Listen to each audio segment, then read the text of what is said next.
Hey, bonjour les amis. Un peu de culture série, ça ne peut pas faire de mal. Et si aujourd'hui, on partait à la recherche de l'amour? Alors, Man Seeking Woman est une série américaine réalisée au Canada et diffusée sur la chaîne FXX entre janvier 2015 et mars 2017 et inédite en France. Et c'est un scandale. Un vrai scandale tant la série est drôle et inventive. Et je fais d'ailleurs ce podcast pour tenter de lui rendre un peu le mérite qui lui est dû. Pour l'honneur. Nous y suivons pendant 3 saisons les mésaventures amoureuses de Josh Greenberg, interprété magistralement par Jay Baruchel, un acteur qu'on a déjà pu voir dans Million Dollar Baby, Tonnerre sous les tropiques ou This is the End. La première saison est surtout axée sur le fait de se remettre de son ex, la deuxième sur le fait de devenir adulte et la troisième saison c'est sur la relation de couple. La série se dénote notamment par son usage systématique de l'hyperbole. Par exemple, quand tu te fais larguer, t'as l'impression que tout est gris autour de toi et qu'il t'arrive que des malheurs. C'est ce qui se passe dans la série.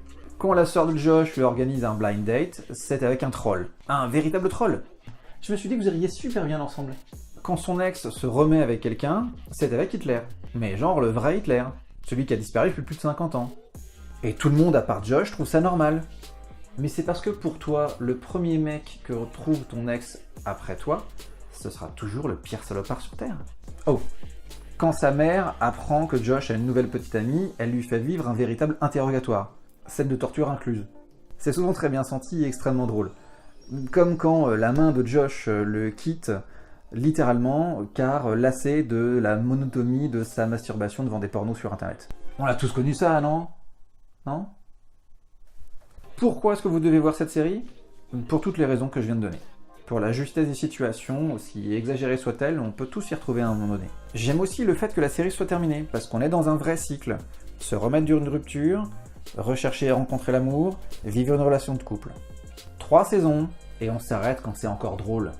Enfin, tout le casting est réussi avec une mention spéciale pour Mike, le meilleur ami de Josh. Alors les points négatifs, la dernière saison est un peu moins drôle, mais c'est aussi parce que c'est la plus mature. Et c'est parce que c'est moins drôle que c'est moins réussi. C'est tout aussi bien senti. La note du prof, c'est 18 sur 20. Ouais, carrément, 18. J'irai même plus loin, c'est réellement pour moi la meilleure série comique de ces 10 dernières années. Alors depuis 10 ans, on a quand même eu des super bonnes séries comiques. Entre autres, Parks and Recreations, IT Crowd, même si ça date un peu, Brooklyn Nine-Nine, Working Girls, Bored to Death. Pour ne citer que celle-là. Pour le prochain podcast, préparez la tasse de thé et les petits gâteaux. On ira voir l'aristocratie anglaise et leur domestique. Et peut-être que d'ici là, on fera un petit retour sur les meilleures séries de 2017. Attends, vous n'êtes pas encore abonné à la chaîne? Non mais c'est pas possible. Allez, on clique. Voilà. Voilà, c'est bien.